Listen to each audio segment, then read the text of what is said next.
merci. Nous allons gagner, moi je dis 1. Et puis ça fait 2. Ingénieur 7D. Et puis ensemble. Ingénieur 19. Le numéro 5. Nous allons 17, ingénieur 17. Ils nous sont allumés. Sécurité, sécurité.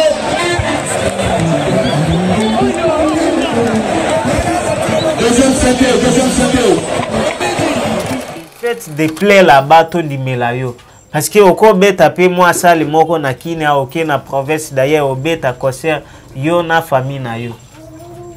Au sali concert penda na famille na province moko boy. Eza loza natif ya kuna. Ou soit oza nani.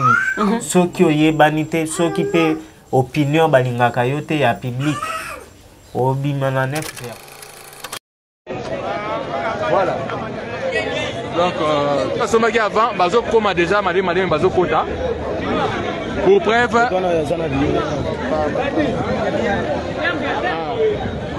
Billet yango ye botala ne Bazo wela billet. Bazo wela la billet. Bazo wela la billet. Bazo wela la billet.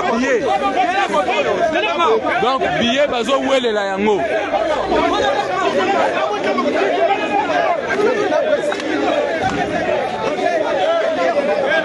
Bazo wele la billet.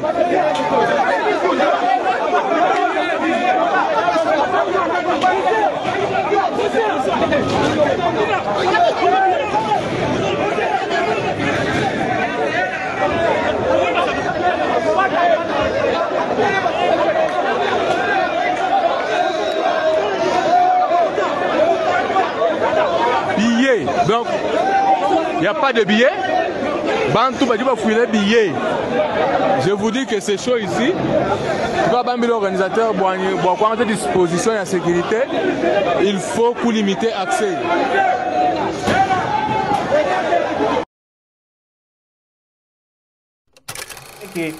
Il y a des gens qui n'ont toujours pas crié à Inosbi du fait que Bazo est là, petit wana akosila, akolimwa.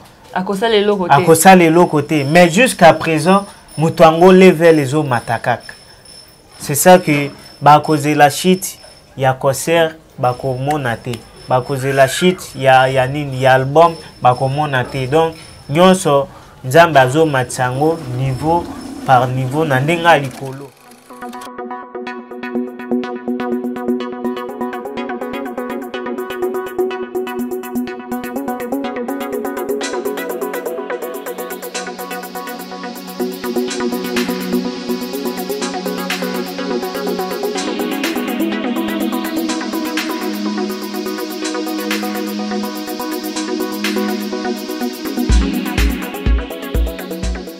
Abonnés de Chika TV News et bienvenue à l'émission Nabiso. Rendez-vous dans la griffe présentée par moi-même Rachel Mandé. La personne qui la griffe news sur le monde entier, news bazalera toujours à chaque fois et à chaque moment. L'air de ce côté élément bazo partager, bazo tia ba commentaire. Merci pour na ba commentaire na yo. Merci na Dieu donné griffe à temps Dieu donné. Merci pour na ba commentaire ne salanga qui to makasi Dieu donné griffe à temps et 4 heures déjà quand des molobeli dura zala 4 heures griffe. Il pas zala déjà 4 heures griffe. Merci aussi na Jérémy Mustafa pour nos commentaires na bino ba griffe au bazalaka toujours actif et pourquoi pas molobeli duro azalaka toujours wana et pourquoi pas molobeli guépard de la Fro Congo. Merci le nazanga mon côté na plateau na biso ya rendez-vous na ba griffe nazana molobeli Bruno Kandakanda vraiment Bruno Kandakanda comme on qui m'a manqué parce que à celle bigole belé babonné à Chika TV sur Wanda ko luka e Bruno Kandakanda kenda wapi voilà lelo na bité Bruno Kandakanda yaka na ko répondre invitation ya babonné na biso ba nouvelle na ba ancien ya Chika Télé News pe ba griffe muso ba sabonaki baza na posa na pe bazo luka yo voilà avec lui to meka pe ko solo la pona ba actualité na biso kaka o exact za na concert na Goma et concert na biso tu ko leka na Mbujimai to zaki prêt à créer vraiment na Bruno Kandakanda de komeka pe ko solo mom ki fa busimande soko za na engagement ko ça na invité nanga à qui j'ai déjà bonjour et bienvenue Bruno Kandakanda. Ouais, bonjour maman Rachel Mandé. Balobi mikolo yo penza yonde mama ya ba griffe. Ouais. Ngani mama ba griffe. Yonde penza mama ya ba griffe. Pour place wana ezalaki maman Judith. ye azali société ya komi koko na ya ba griffe azui repos mais komi Rachel Mande mama ya ba griffe. Rachel Mande mama ya ba griffe. Voilà. Ah, Bruno Kanda molobeli boni ba santé, boni ba sango, boni ba news kandenge zalaka. Ouais, santé eza très bien na ngolo nzambe kaka ndenge na lobaka chaque fois. Okozala na mituka bambongo ba voiture ba immeuble. Soki nzambe alobi stop. Okozala te. Soki na telemi pe lelo boye eza grâce ya nzambe yango nde na remercier nzambe chaque fois. Donc tout va bien. Molobeli Bruno Kanda, je crois que Ozaki sur place à concert Ozaki na Mbujimai. Sur place à concert Ozaki na Mbujimai. Bino Bozaki déjà wana ba bino na ba molobeli jour Bozaki wana. Pona bino mona ki concert les cas ki ndenge nini. Pona point de vue na yo. Bon point de vue nanga premièrement, je tiens sincèrement à remercier toutes les griffes des tigres partout dans le monde. À travers cet amour que vous avez manifesté de la part de l'Afro-Congo et de notre chef qui est le Molodo et leader Inosbi. Vraiment, c'est un plaisir. Pour comment on a Moutoumoko Azana ba fan, ba vrai fan, hein? Parce que Rachel Mande, il y a une différence entre les vrais fans, les vrais fans et les fanatiques. Non, les fanatiques, c'est les fanaquits. Fanaquits? Ouais. Les vrais fans et les fanaquits, donc il y a une différence. Inosbi, Azana ba vrai fan, mais tandis que de l'autre côté, Bazana ba fanaquit. Yangondo moni qui ezalaki vraiment esengo makasi surtout nga etondisama ki na sai po komona bongo ki muto asangisi communauté mobimba ba griffe ba utaki partout dans le monde. Pendant bien sûr que concert ezalaki na Mbujimai, mais ça non seulement ba griffe ya Mbujimai. Voilà. Il y a aussi des griffes à Kinshasa, il y a Kinshasa, il y a Poto, il y a donc et Belé vraiment c'était une bonne chose comme on appelait wana et ce qui a fait que prochain rendez-vous et Zoya donc bana Mbujimai. Merci mingi na boyambio yo bosala ki po na Afro-Congo na équipe Union Société vraiment. Mais vous croyez qu'il y avait des gens qui causaient la site à concert wana nini shit ya concert wana parce que ba te belé miso na bango ezaki na Mbujimai. Bazotala est-ce que akotondisa est-ce que azana ba fan na Mbujimai. Comment est-ce que play wana ezaki na Mbujimai wana. Omoni bazozela non seulement shit ya concert mais bazo zela shit ya artiste. Ozo comprendre parce que wana normalement les alaki na ba doute et même na kati na biso to bandai komituna mais nga personnellement Bruno Kanda nazalaki bien assuré que akosala parce que Inosbi c'est quelqu'un de grand esprit. Il y a un esprit faible, il y a qui abattre derrière mutumoko boy. Avoir ça les locaux fois tout na mutu. Avoir ça là-bas non, c'est quelqu'un qui fait ce qu'il veut et ce qu'il pense. Donc c'était vraiment un grand défi et on l'a fait comme il fallait.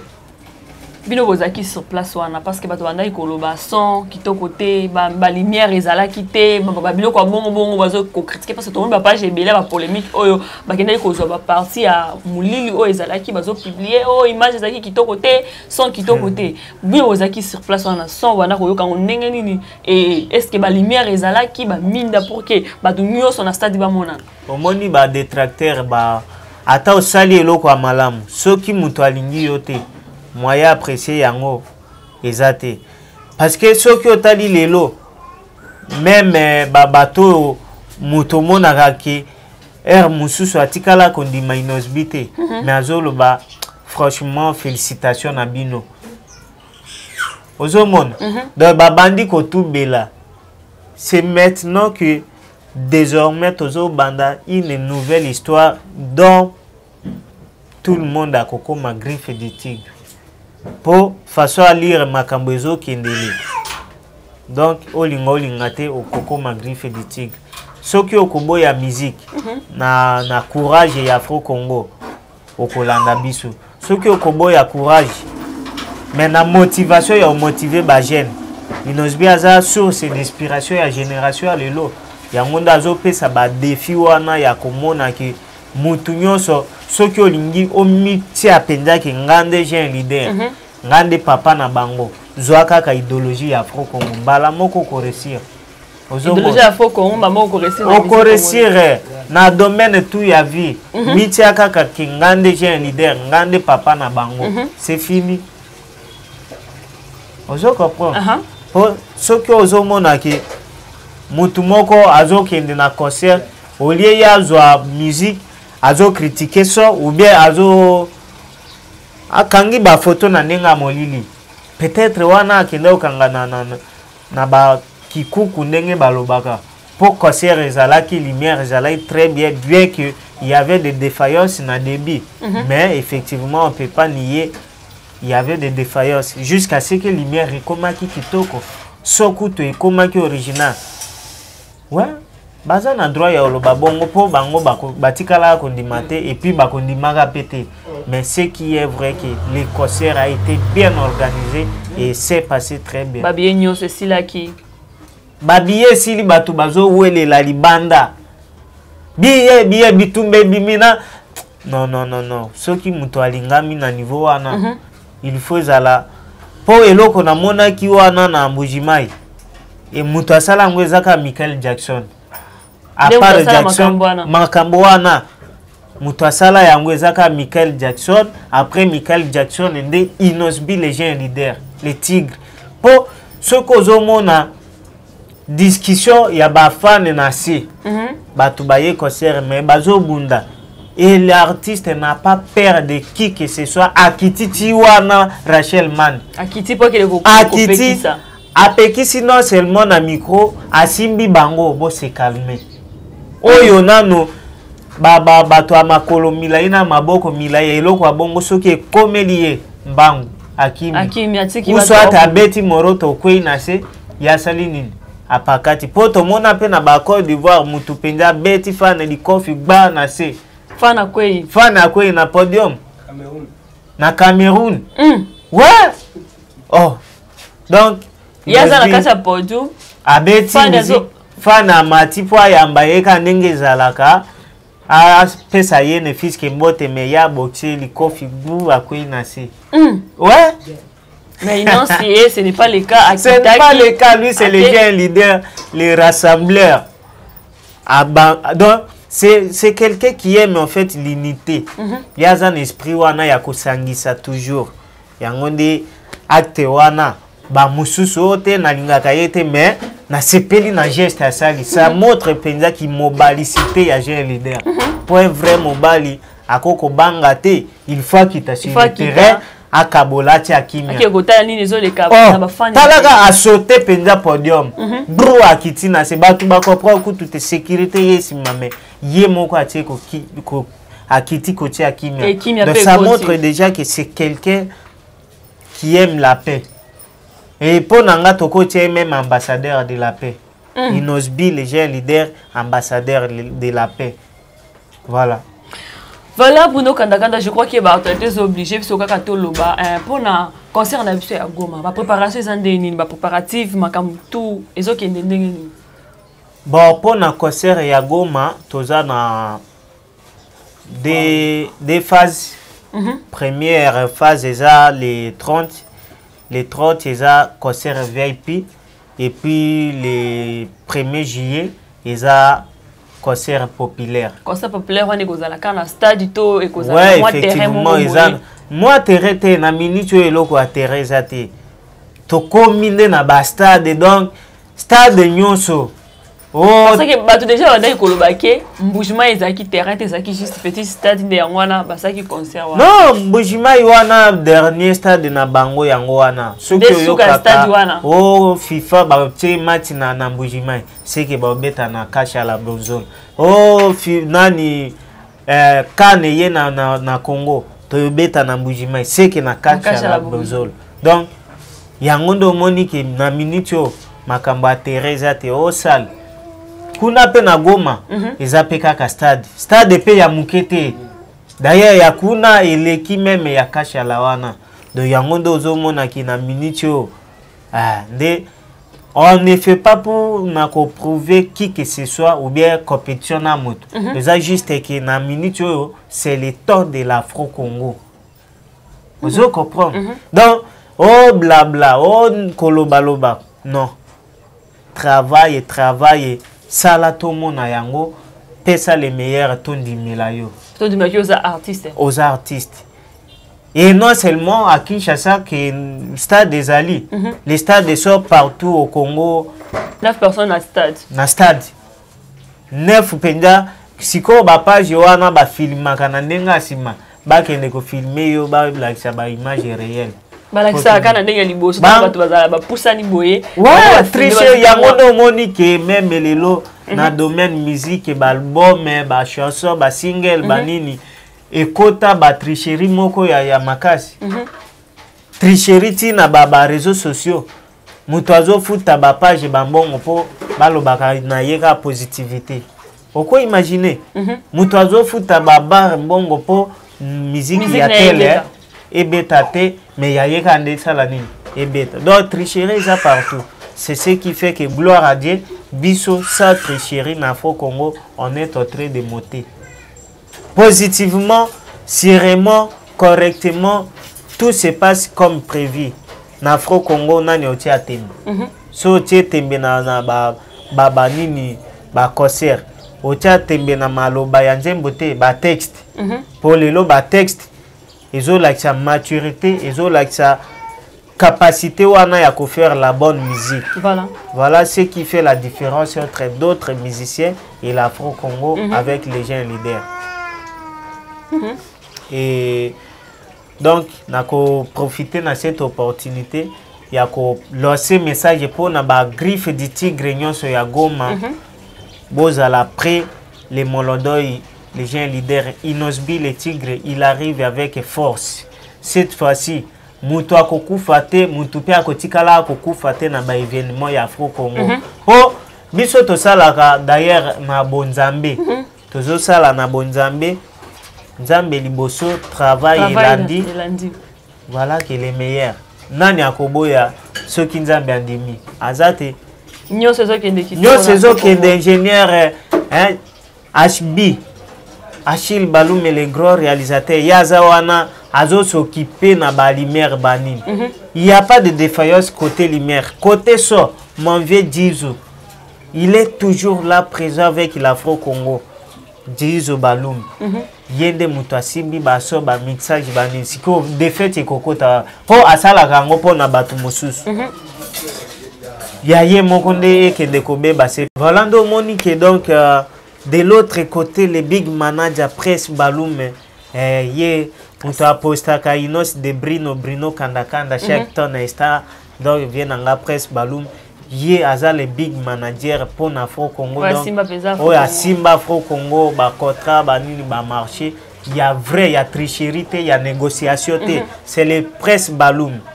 Donc, mon vieux Totoche Mouya l'honorable, il est toujours là pour me conseiller vraiment Bruno Kanda. Yo faut salande, yo faut salande awa. Pour y indépendant, mutuazo recadré, ba griffe nyonso du tigre par-ci par-là. Totoche Mouya, il est toujours présent avec nous. Ngana komi combien gaye aza Vital Kamere de l'Afro-Congo. Vital Kamere de l'Afro-Congo. Ouais, Totoche Mouya, Vital Kamere de l'Afro-Congo. Ah, na minute to banobenga ka Totoche Vital Mouya, Vital Mouya de l'Afro-Congo. Totoche Mouya, Vital Kamere de l'Afro-Congo. Les les pacificateurs. Voilà. Voilà, fidèles abonnés, nous sommes déjà presque à la fin de notre émission. Oh, nous avons Bruno Kanda. Tomeka qui peut kolobela pour la actualité na biso. Merci na bao balanda qui biso. Bawana vos abonnés massivement. Abonnez-vous. Voilà Bruno Kanda, je crois qu'il va signer déjà biso kuna pona to comme déjà presque na suka mois de la fin pour qu'il tomeka pe ko kabwana. Ba opena na balanda te na Jika TV. Ba continuer kolanda yo. Ouais, c'est votre artiste acteur et comédien des Zonizoni Boniboni des présidents Gelor et Yenga. Donc Bruno Kanda Aza artiste et puis Aza Nzeteo et Lonami au milieu du village. Place Mabe Zali na Afro-Congo Tolongoli ya Mabe Bakotate ya Malamu Batikala. Donc à cette occasion je profite et ya lancer un message très fort à toute personne qui veut me soutenir en tant qu'artiste et comédien. Mon numéro c'est 081 50 16 032 81 50 16 032 et nakobosa na te kopesa mbote na équipe nyonso ya Afro Congo Presse Balume Big Manager, lui c'est le cerveau moteur de l'Afro Congo et Dizo de l'autre côté, HB toujours Djababa réalisateur, nabosa été Totosh Mouya, Junior Bireyo mon boss, mon patron, hein? Papa Junior Bireyo mon anayazo lela.